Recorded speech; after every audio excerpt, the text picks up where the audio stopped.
Boa noite, irmãos. Que a graça e paz do nosso Senhor Jesus Cristo esteja conosco e nos acompanhe sempre.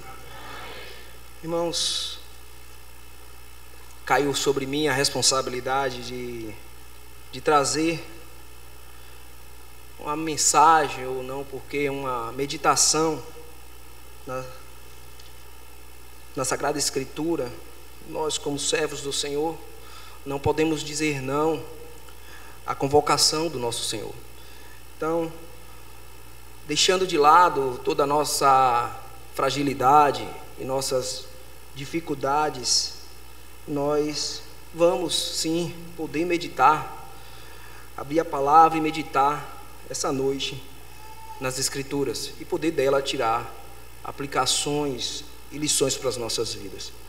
Irmãos, abram suas Bíblias na carta aos Filipenses.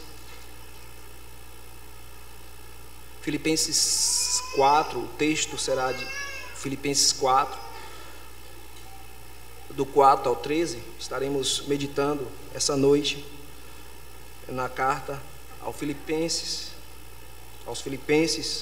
capítulo 4, dos versos 4 ao 13. E já, como de costume, nós estamos fazendo a exposição sequencial de Lucas, mas de forma especial e também por entender que o pastor já vem expondo Marcos, e por ser evangelhos parecidos, até mesmo para facilitar o entendimento dos irmãos, aprove. Então o Senhor me falou e eu entendi que deveria trazer uma meditação em Filipenses. Mas quando tivermos a oportunidade, estaremos retornando ao Evangelho segundo Lucas. Irmãos, vamos ler as Escrituras. Lucas, Evangelho de carta ao Filipenses 4, do 4 ao 13, que diz assim a palavra do Senhor: Alegrai-vos sempre no Senhor. Outra vez digo, alegrai-vos. Seja a vossa moderação conhecida de todos os homens. Perto está o Senhor. Não andeis ansiosos de coisa alguma. Em tudo, porém, seja conhecidas diante de Deus as vossas petições, pela oração e pela súplica com ações de graças. E a paz de Deus, que excede todo o entendimento, guardará o vosso coração e a vossa mente em Cristo Jesus. Finalmente, irmãos, tudo o que é verdadeiro, tudo o que é respeitável, tudo o que é justo, tudo o que é puro, tudo o que é amável, tudo o que é de boa fama, se alguma virtude há e se algum louvor existe, seja isso o que ocupe o vosso pensamento. O que também aprendestes e recebestes e ouvistes e vistes em mim, isso praticai, e o Deus da paz será convosco. Alegrei-me sobremaneira no Senhor, porque agora, uma vez mais, renovastes a meu favor o vosso cuidado, o qual também já tinhas antes, mas vos faltava oportunidade. Digo isto não por causa da pobreza, porque aprendi a viver contente em toda e qualquer situação. Também sei estar humilhado, como também sei honrado, de tudo e em todas as circunstâncias. Já tenho experiência, tanto de fartura como de fome, assim de abundância como de escassez. Tudo posso naquele que me fortalece. Baixemos nossas cabeças e falamos com o nosso Deus. Senhor Deus, eterno Pai, aqui está, Senhor Deus, a Tua palavra lida, Senhor Deus. Peço-te que, assim como a mim, Senhor Deus, que o Senhor venha falar com os nossos irmãos aqui, Senhor Deus, para que possamos meditar, Senhor Deus, na porção da Tua palavra, para que venhamos entender, Senhor Deus, qual é o papel nosso aqui nesse mundo, entendermos que devemos nos apegar somente a Ti, Senhor Deus. Abre os nossos corações para entender a Tua palavra, Senhor Deus, para que venhamos a compreender e praticá-la para a glória do Senhor mesmo. Em nome de Jesus é que te oramos. Amém. Irmãos, carta aos Filipenses. Essa carta Paulo escreveu e escolhi o último verso dele, o último capítulo dessa carta, para poder trazer, tanto porque essa carta é muito conhecida da igreja. Geralmente é conhecida como a carta do amor, né? A carta da gratidão, a carta onde Paulo traz elogios a essa igreja. Mas também nós entendemos que Paulo aqui, ele também traz exortações importantes. Exortações essas que toda a carta de Paulo, ela é muito eficaz, porque ela vai direto. Ela é muito explicativa, muito didática, porque como ele estava instruindo igrejas e trabalhando no trabalho missionário, onde cabia a ele fazer igrejas, edificar igrejas, e ali instituir bispos, presbíteros, diáconos com a igreja. Paulo, de uma forma especial, olha para essa igreja em Filipos e vê nela uma alegria a mais, um amor, vamos por dizer, a mais, no sentido de olhar para eles e ver como essa igreja tem demonstrado e tem testemunhado diante de Deus e diante da vida dele, abençoando a vida dele e o trabalho missionário de Paulo. Antes mesmo de podermos falar um pouco do texto que foi lido, eu quero com os irmãos trazer também, fazer um apanhado histórico bem breve, porque não é, a minha intenção fazer uma exposição, como eu já falei, da carta nos Filipenses, mas em si, para que possamos compreender e entender o contexto que Paulo estava ali no momento da carta. Paulo, essa carta foi nomeada para a igreja de Filipos, na região da Macedônia, leste da Grécia. A cidade foi renomeada como Filipos em alusão ao rei Filipe II, pai de Alexandre o Grande.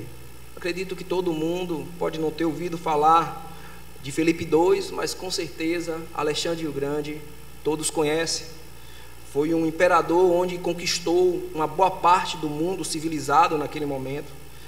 E isso aconteceu antes mesmo, antes de Cristo, 360 anos antes de Cristo.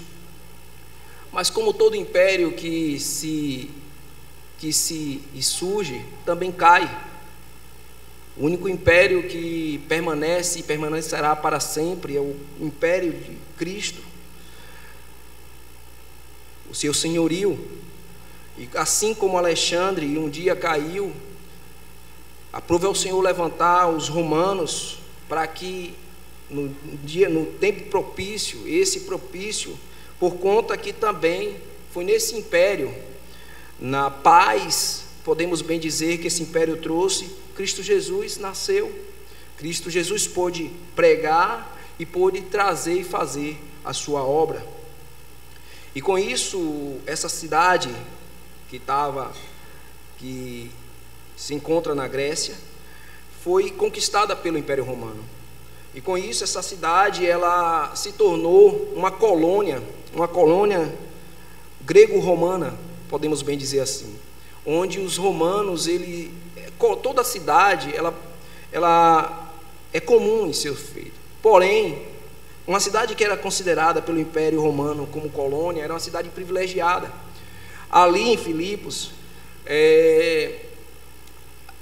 morava muitos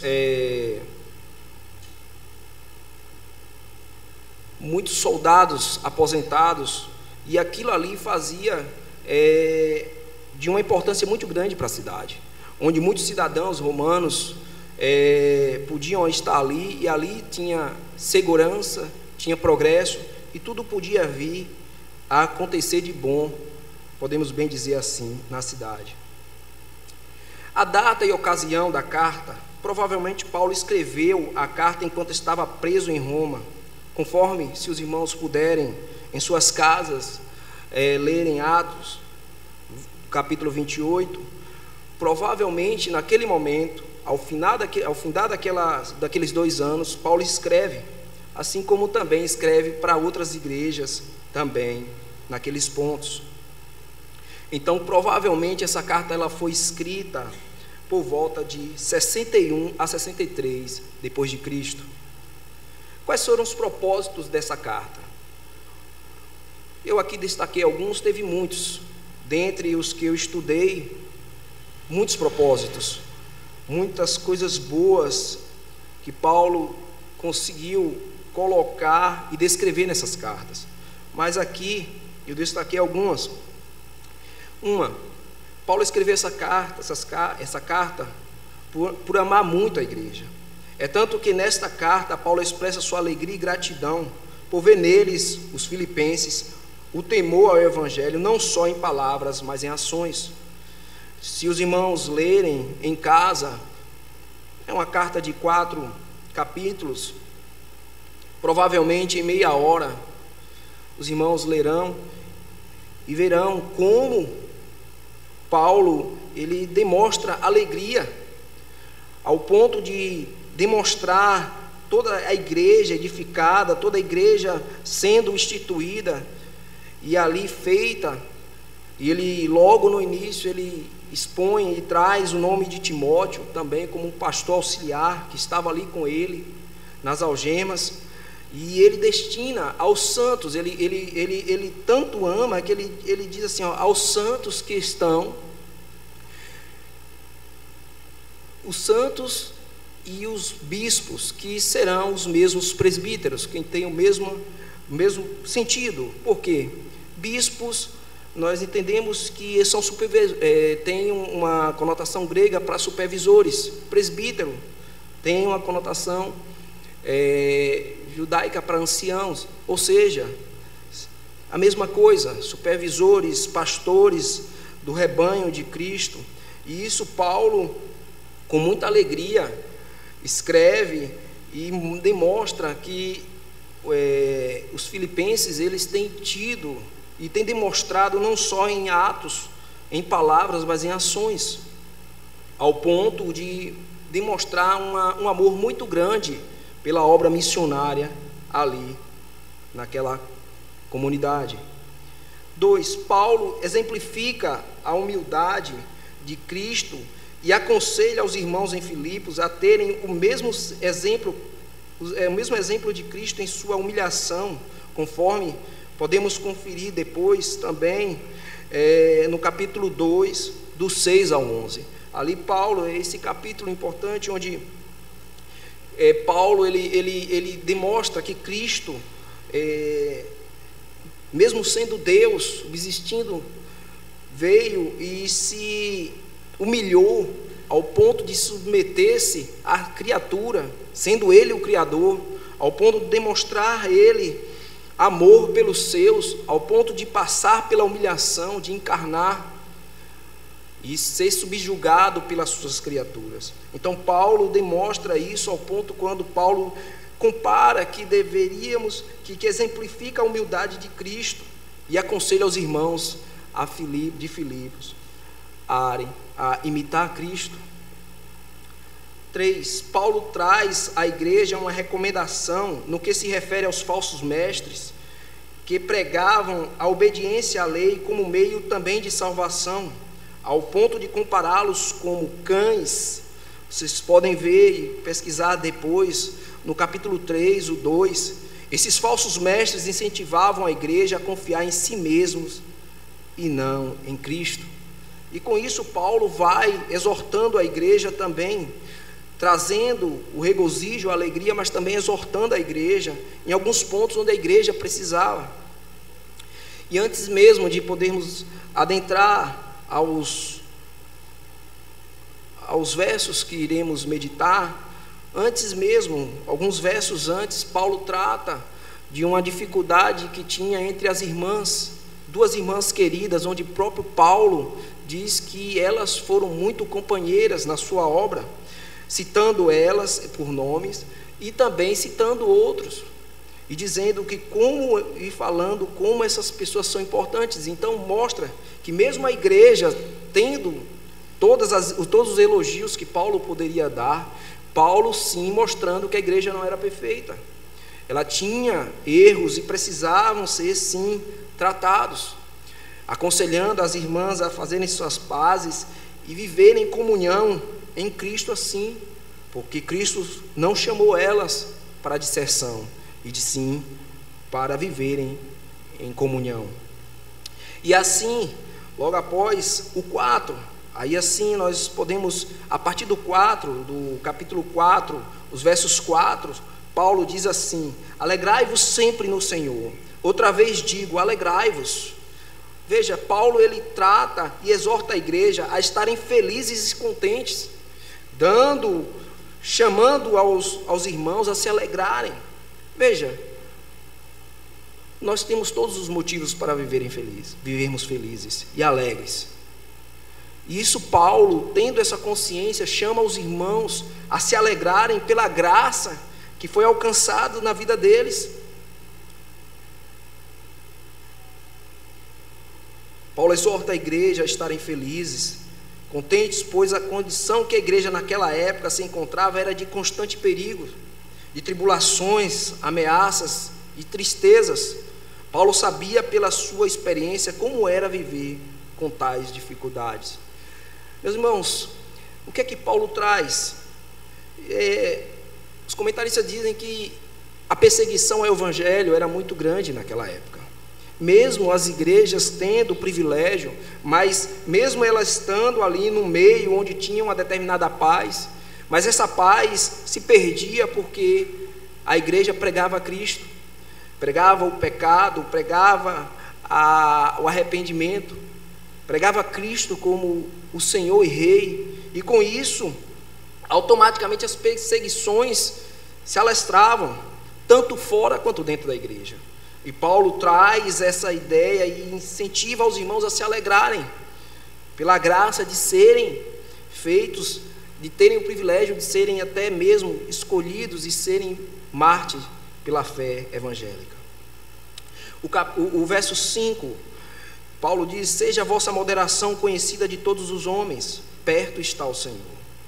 Mesmo Paulo trazendo a ideia e exortando aos irmãos a serem felizes, a estarem alegres, mesmo assim ele diz que é importante que a moderação, ou o cuidado, ou o equilíbrio deveria os acompanhar. Eles deveriam entender que eles não poderiam viver de forma se achando melhor do que os outros, mas que deveriam entender que eles precisavam passar pelas injúrias, inconveniências, perseguições, coisas tais. Nós cristãos passamos também, tanto dentro quanto fora. E no entanto, Paulo aconselha para que mesmo nas dificuldades e mesmo nas perseguições estejamos conscientes e moderados, para que não venhamos a nos irar sem necessidade, ou ter uma ira pecaminosa diante das pessoas que precisam ver de nós o amor de Cristo. Certamente Paulo não está falando que eles deveriam ser pacifistas ao ponto de entregar suas vidas de forma covardes. Não, Paulo aqui está falando que deveria a igreja ter maturidade ao ponto de entender que ela não precisa confrontar em momentos que não há necessidade do confronto, e que deveria ter equilíbrio a lidar com outras pessoas. E Paulo ainda traz uma exortação trazido de um conforto, onde ele mesmo, nesse mesmo verso, ele diz: perto está o Senhor, perto está o Senhor.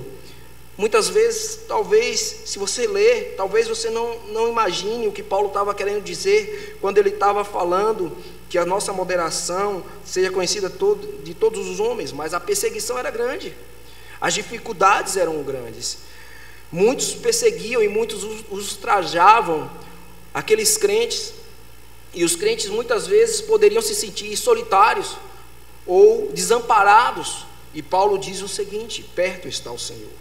Pode ser entendido como a vinda e o juízo do Senhor que se aproxima, ou o Senhor está perto para socorrer os seus. Porque muitas vezes, quando somos ultrajados, perseguidos, o que é que passa em nosso coração? O que é que passa? A vontade para que o Senhor, no mínimo, se não for nós, que dê a paga aquilo que de fato eles merecem. Mas Paulo diz o seguinte: perto está o Senhor, Ele é o vingador.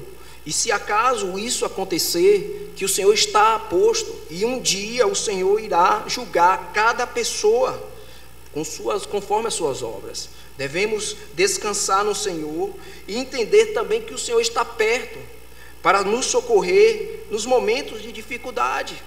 Ele está perto, Ele está ao nosso lado. Isso é muito importante, porque Paulo em si, ele está trazendo aqui uma ideia muito importante, que no 6 ele começa a tratar. Quando nós passamos por dificuldades, quando nós somos perseguidos, automaticamente ou nós nos iramos ou ficamos ansiosos com coisas. Ficamos e pecamos diante de Deus e diante dos nossos irmãos e da nossa família. No 6, Paulo diz assim: não andeis ansiosos de coisa alguma.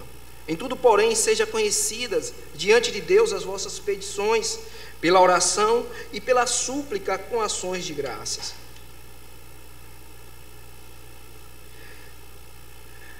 Súplicas e ações de graça.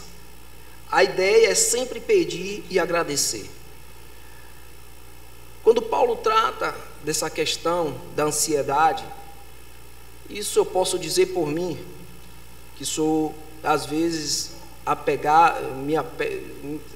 às vezes me sinto ansioso por muitas coisas.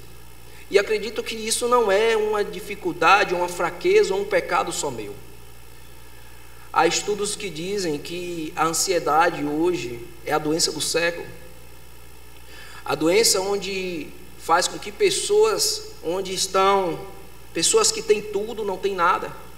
Pessoas que hoje chegam em sua casa, muitas pessoas já hoje em sua casa fala com a inteligência artificial: eu quero isso. E a inteligência artificial vai lá e liga as luzes: eu quero aquilo outro, eu quero assistir. E tudo tem nas mãos fácil. Hoje você tem acesso a tudo e a todos com facilidade. Mas estamos vivendo uma geração doentia, onde 10 telas dentro de uma casa não faz você viver em paz e feliz. Muitas vezes, irmãos, devemos entender que o mal do século nos aborda em várias situações.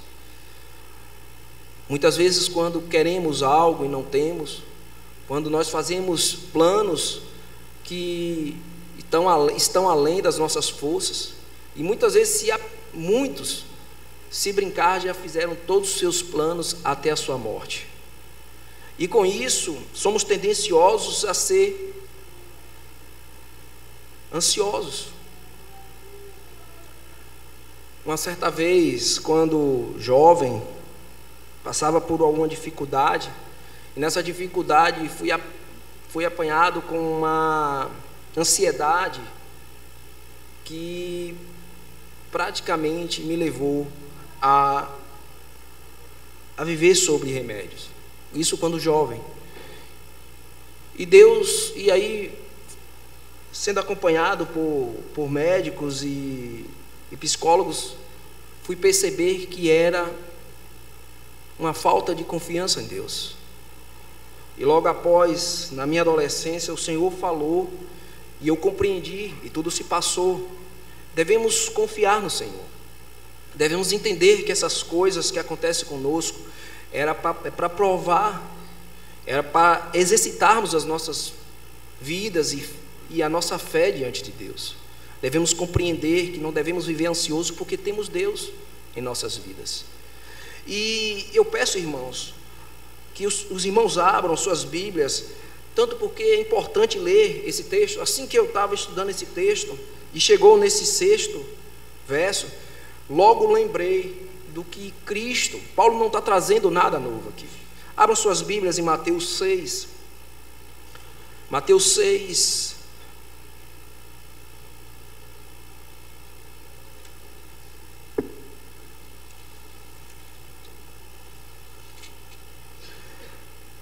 Esse é um capítulo de Mateus muito importante, particularmente um dos que eu mais gosto, porque aqui é uma série de ensinos que o próprio Cristo nos traz, ensinos práticos, quanto ao nosso coração, quanto aos desejos do nosso coração.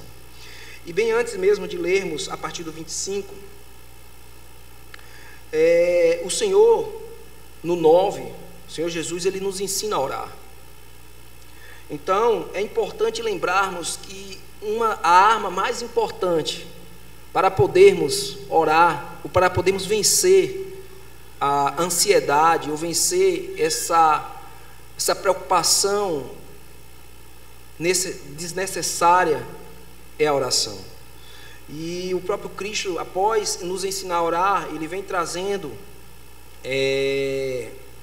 conselhos e mensagens, e aqui no 25 Ele diz o seguinte: por isso vos digo, não andeis ansiosos pela nossa vida, quanto ao que haveis de comer ou beber, nem pelo vosso corpo, quanto ao que haveis de vestir. Não é a vida mais do que o alimento, e o corpo mais do que as vestes?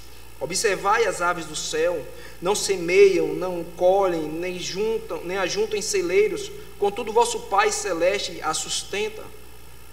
Porventura não valeis vós muito mais do que as aves?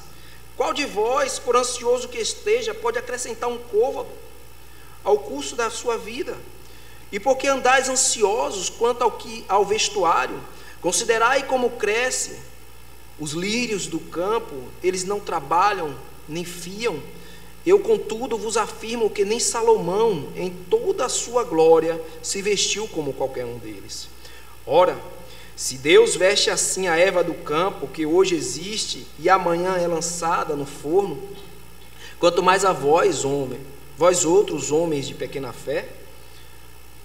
Portanto, não vos inquieteis dizendo: que comeremos, que beberemos, ou com que nos vestiremos? Certamente, Cristo não está aqui dizendo que não devemos entender que devemos trabalhar, e trabalhar para receber o nosso salário, acordar de manhã, ir lá trabalhar, fazer o nosso papel. Não é isso que Cristo está falando. Ele está falando que na maioria das vezes nós acordamos, trabalhamos, sabemos que o Senhor nos sustenta, porém somos ansiosos, nos apegamos quantas e quantas vezes temos uma coisa para fazer, e muitas vezes nós criamos um monte de obstáculos que possivelmente acontecerão. Eu, como prestador de serviço, outros no comércio, muitas vezes estamos com um problema, e quantas vezes eu dormia preocupado: meu Deus, o que é que vai acontecer? No outro dia, de forma simples, tudo se resolvia, e aquilo que passávamos horas preocupados, horas arquitetando como resolver aquele problema que tirava o nosso sono, aquilo nem aconteceu, aquilo não aconteceu. Isso mostra como nós somos de pequena fé, somos homens que precisamos entender isso, que Ele está cuidando de nós, Ele não nos deixa de maneira nenhuma órfão. Perto está o Senhor, Ele cuida de nós, nós não precisamos viver com essa ansiedade que o mundo impõe a nós. Irmãos, tudo isso que eu falo, eu primeiro aplico em mim, porque eu sei que somos frágeis também nisso, e devemos entender que tudo, principalmente nós que estudamos a palavra de Deus, entendemos que nada foge do controle e tudo está sob o decreto de Deus. Nós entendemos que Deus, para que realize os seus decretos, Ele providencia todas as coisas, Ele providencia tudo o que precisa ser e tudo o que precisa acontecer. Precisamos confiar no Senhor, precisamos entender que esse mundo passará, precisamos entender que todas as coisas que nós temos em nossas mãos, quer materiais, passarão.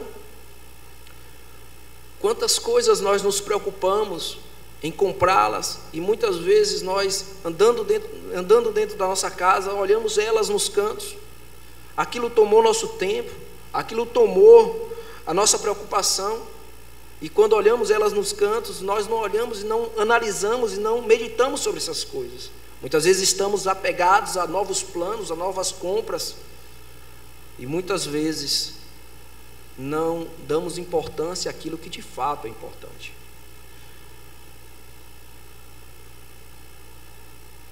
Os irmãos também podem, lá em 1 Pedro 5:7, Pedro também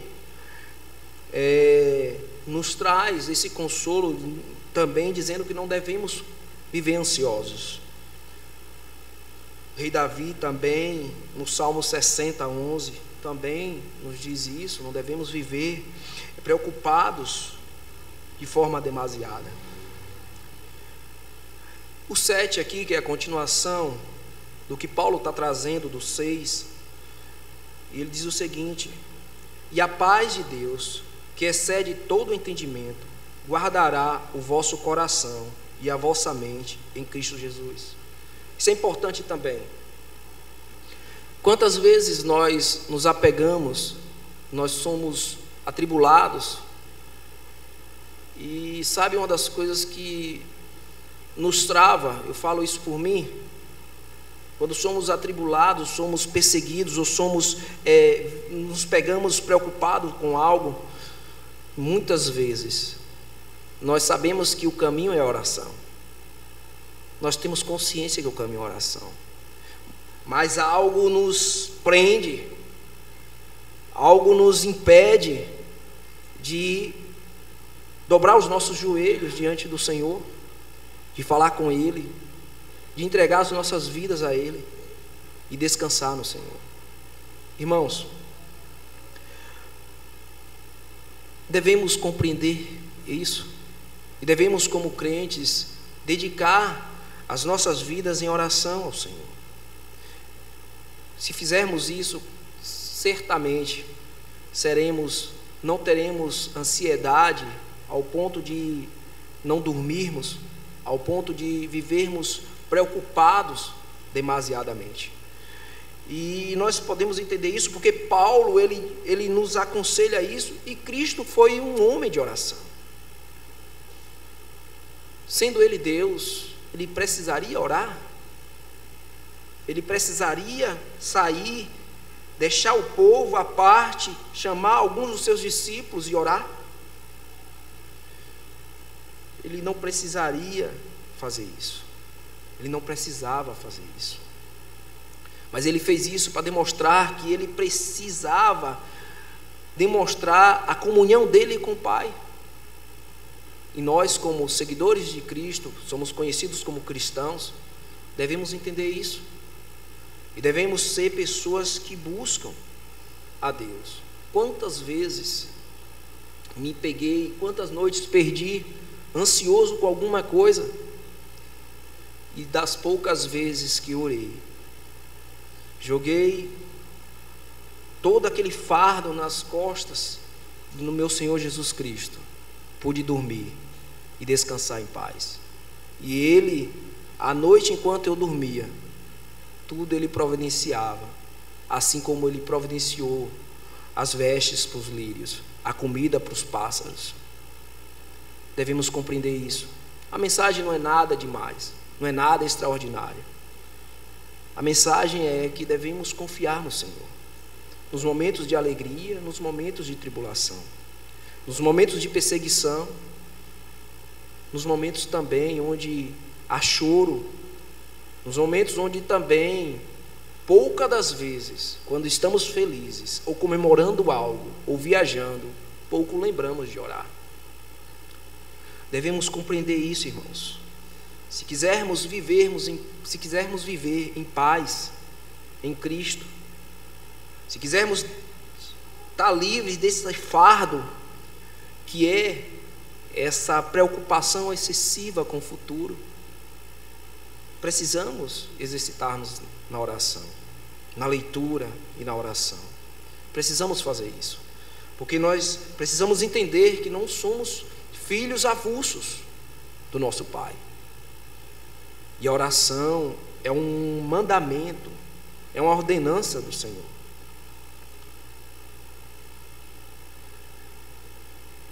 que diz assim também o 8, seguindo o 8. Finalmente, irmãos, tudo que é verdadeiro, tudo que é respeitável, tudo que é justo, tudo que é puro, tudo que é amável, tudo que é de boa fama, se alguma virtude há, e se há algum louvor exista, seja isso o que ocupe o vosso pensamento. Isso é uma das coisas também difíceis. Assim como confiar no Senhor é algo difícil, também obedecê-lo em santidade também é difícil. Pensar as coisas que deveríamos e devemos pensar, falar as coisas que deveríamos ou devemos falar, entender o que é boa fama. Hoje, ser uma pessoa conservadora é algo horrível. Entender que certas coisas de boa fama devem ser obedecidas e seguidas e defendidas por nós. Hoje somos perseguidos até por isso. O mundo caído persegue. E hoje a ideia de que nós não devemos, não precisamos ser santos ou ter uma vida exemplar, como pais, como mães, filhos, mulheres, esposas, maridos, devemos compreender isso. E tudo que é justo, de boa fama, que é puro, que é amável, se há alguma virtude, e se há alguma virtude é importante também, porque Paulo diz que nós devemos ocupar as nossas mentes, mantendo puros nossos pensamentos, falas, ações, sim, atitudes, essas com o fim de nos mantermos mais próximos e santos diante de Deus. Calvino nos aconselha que dentre estas ações importantes, devemos buscar nos encontrar agradáveis diante de nossos irmãos, nos mantendo humilde e buscando servirmos a Deus em amor com eles. O que é que Calvino estava querendo dizer? É importante ter essa vida, é importante termos esse testemunho e podermos, diante das pessoas e diante dos nossos irmãos, poder zelar pela castidade. Mas Calvino diz que você não pode ter esse princípio se não for um princípio de querer servir ao Senhor e não querer ser melhor do que o outro irmão. Entendendo que você tem que se encontrar agradável, virtuoso diante dos seus irmãos, no tocante àquilo que você pretende ser. Devemos entender que os escribas, eles queriam viver isso e muitas vezes humilhavam as pessoas por se acharem santos ou se acharem puros, e tentavam no seu agir, no seu falar, ter proeminência e muitas vezes querer humilhar as pessoas. Longe de nós isso. Devemos compreender que assim como o Senhor nos chama para ser santos e respeitar e ser amável, devemos entender que Ele nos chamou para a comunhão em Cristo. Devemos entender que nós somos irmãos em Cristo. Não precisamos querer ser melhor do que o outro para servir ao Senhor. Mas o mais importante é que nós venhamos a ter esse equilíbrio, essa moderação que Paulo aqui nos traz e nos aconselha. O 9 diz o seguinte: o que também aprendestes e recebestes e ouvistes e viste em mim, isso praticai, e o Deus da paz será convosco. Veja, Paulo aprendeu de Cristo, e Paulo, como um homem que tinha uma responsabilidade imensa, ao ponto de ter uma ousadia tão grande e de uma certa forma muito bonita, elogiável, ao ponto dele se colocar dizendo o seguinte: aprendei de mim, porque eu vivi, eu preguei e vivi aquilo que eu falei. Paulo traz à memória da igreja o ensino e a prática que puderam testemunhar dele próprio, se colocando como exemplos. Então, certamente, o Espírito Santo guiou Paulo em todas as suas ações, em todas as suas palavras, nas suas escritas. Ele foi levantado como um último dos apóstolos, para que pudesse mostrar diante da igreja que ele perseguiu, que ele prendeu, que ele ajudou na morte, consentiu na morte de crentes, de santos. Paulo hoje, ele se colocou ali, melhor dizendo, como um exemplo. Ele se sentia, devedor, mais devedor ainda pelas dificuldades e pelas as perseguições que ele praticou com o povo de Deus. E ele se coloca aqui de uma forma maravilhosa, ao ponto de dizer que aquilo que também aprendestes e recebestes e ouvistes e vistes em mim, isso praticai, e o Deus da paz será convosco. Não que ele queria ser melhor que Cristo, muito pelo contrário. Ele aprendeu de Cristo, e como ele se via como exemplo, e foi ele que instruiu aqueles irmãos na fé, ele se colocou também como exemplo. Isso nos traz a meditar sobre as nossas vidas. Como devemos entender e como devemos fazer, olhando para Paulo? Devemos olhar isso e aplicar isso nas nossas casas, com os nossos filhos, na igreja, no nosso trabalho, porque assim como Paulo ouviu e aprendeu, ele também ensinou e ele viveu. Assim nós também devemos viver. Sei que somos pecadores, assim como Paulo também era, mas precisamos, através da oração, através da leitura, cada dia mais praticar aquilo que de fato pregamos. Não somos perfeitos, de fato não somos, mas precisamos exercitar a nossa fé em Cristo, para que possamos pregar a Cristo com as nossas vidas e com a nossa moderação. No 10, já seguindo aqui, Paulo diz o seguinte: alegrei-me sobremaneira no Senhor, porque agora, uma vez mais, renovastes a meu favor o vosso cuidado, o qual também já tinhas antes, mas vos faltava oportunidade. O que é que Paulo traz aqui?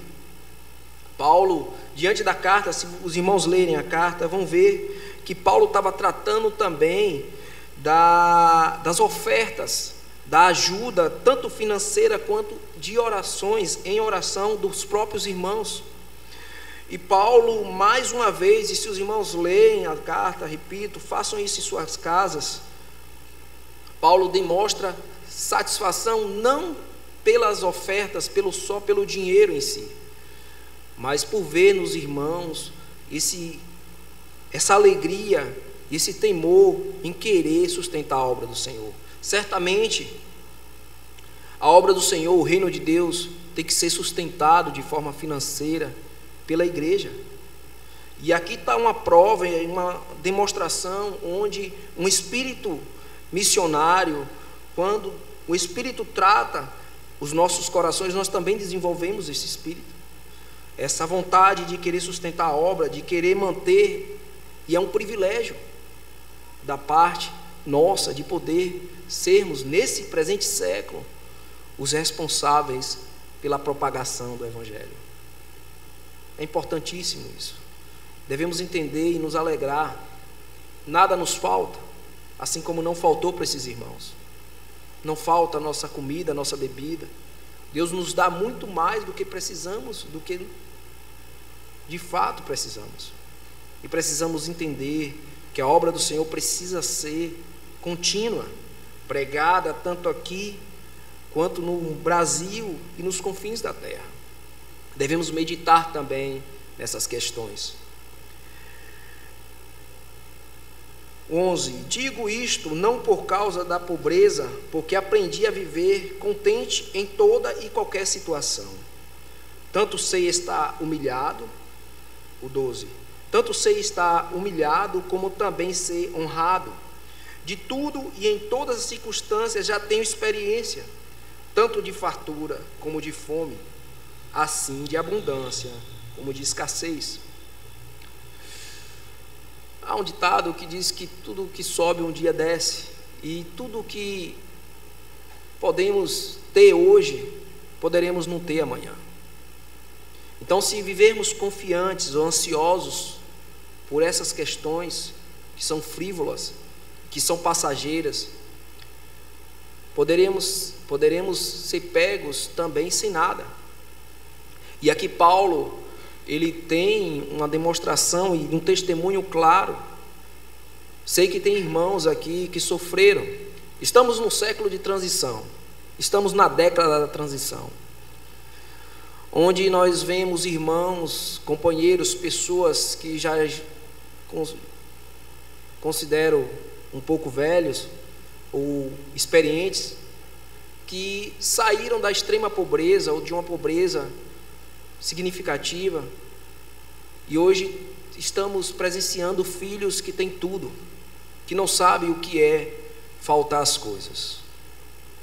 Nós estamos nessa transição onde temos filhos, netos, que não sabem o que é dificuldade, não sabem o que é uma crise que há décadas, quando criança passamos, e quando mais velhos, muitos passaram. Nós temos visto muitas pessoas, e muitas vezes as pessoas elas não têm compreensão do que é a falta das coisas. Isso também é ruim, porque por mais que tenhamos, um dia podemos não ter, e precisamos ensinar os nossos filhos e compreender, assim como Paulo nos ensina aqui, de dizer que ele passou por todas as coisas. Ele sabe o que é viver nu se entende, sem roupa para esquentar no tempo de frio. Ele passou por dificuldades, onde ele passou por castigos extremos, e vamos ler isso e vamos perceber como ele sofreu e como ele tinha condição de dizer isso.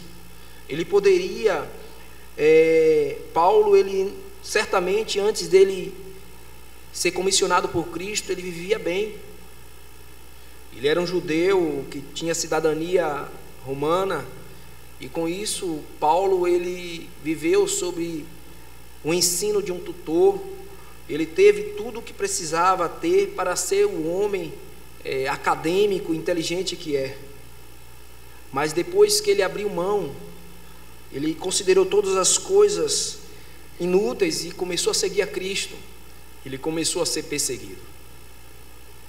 Ele foi, e se os irmãos lerem em Atos, as dificuldades que ele passou, naufrágios, sendo picado por serpente, passando por graves e sofridos castigos físicos.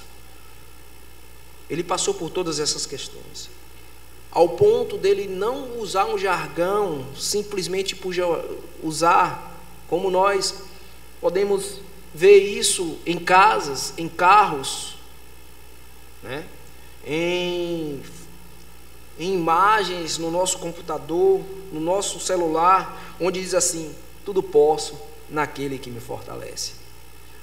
A maioria das pessoas falam sem saber o que Paulo estava de fato falando. O que é que Paulo estava falando? Abram suas Bíblias em 2 Coríntios 11.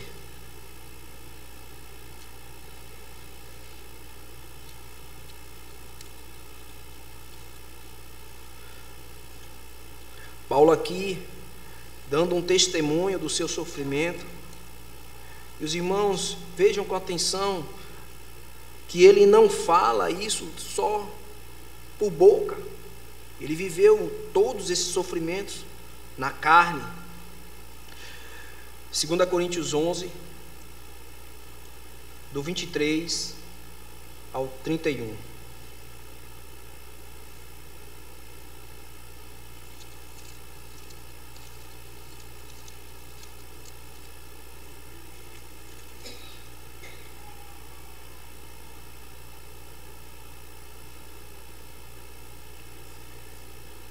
São ministros de Cristo?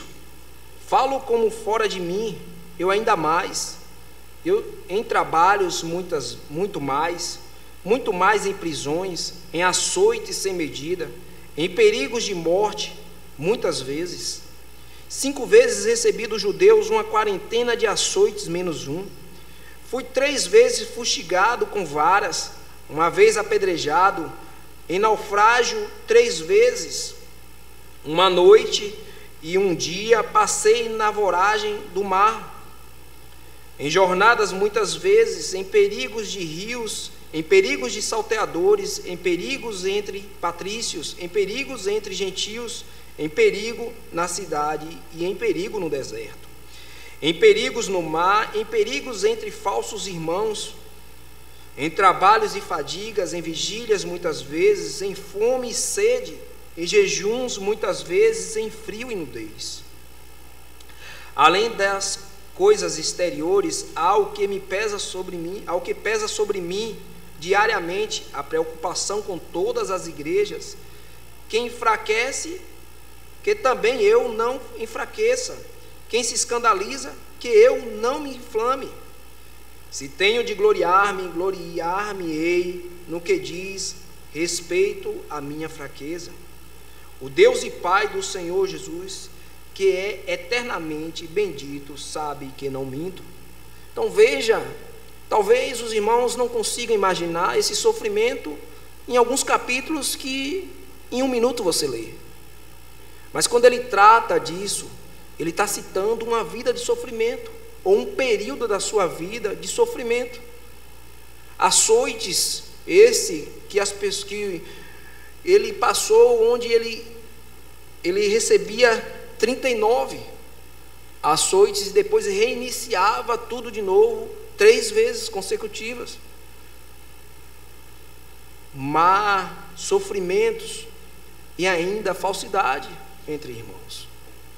Veja, quando Paulo diz que tudo posso naquele que me fortalece, não é porque ele pode,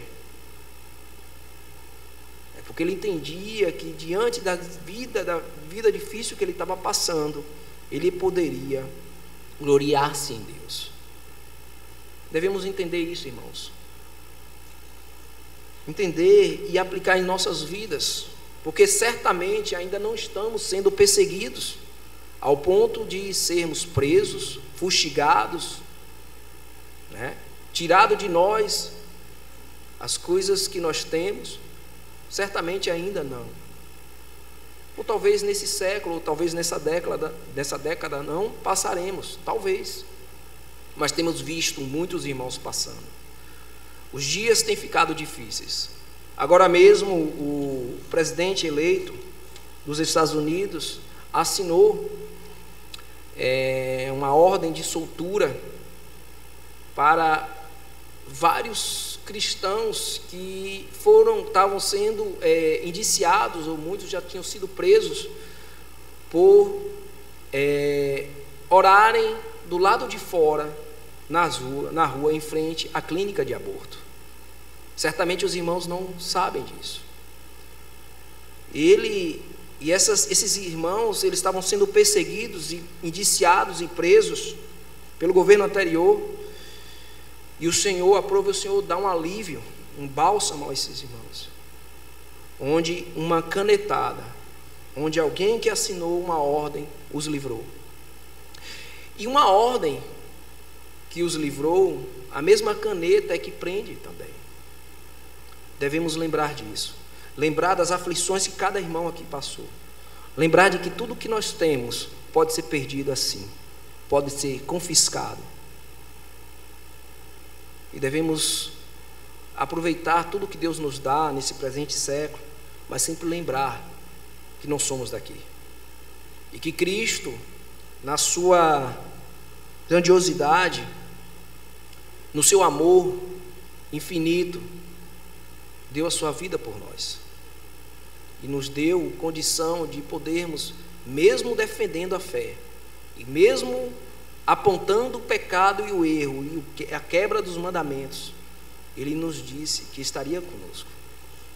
Ele nos deu essa convicção, essa consciência, de que precisamos seguir e entender, e olhar para as Escrituras, e nós como crentes só precisamos de poucas coisas para nos exercitar no Senhor.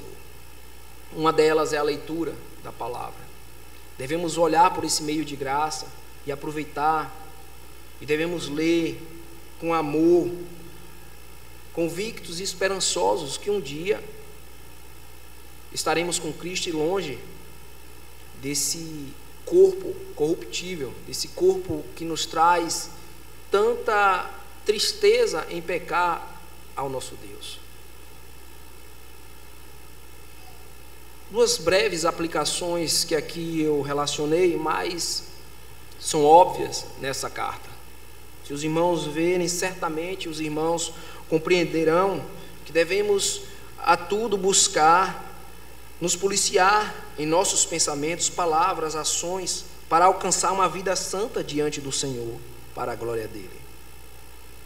E também devemos buscar o contentamento em nossas vidas, pois ainda não somos atribulados como os nossos irmãos, ao ponto de sermos maltratados e até mortos neste mundo.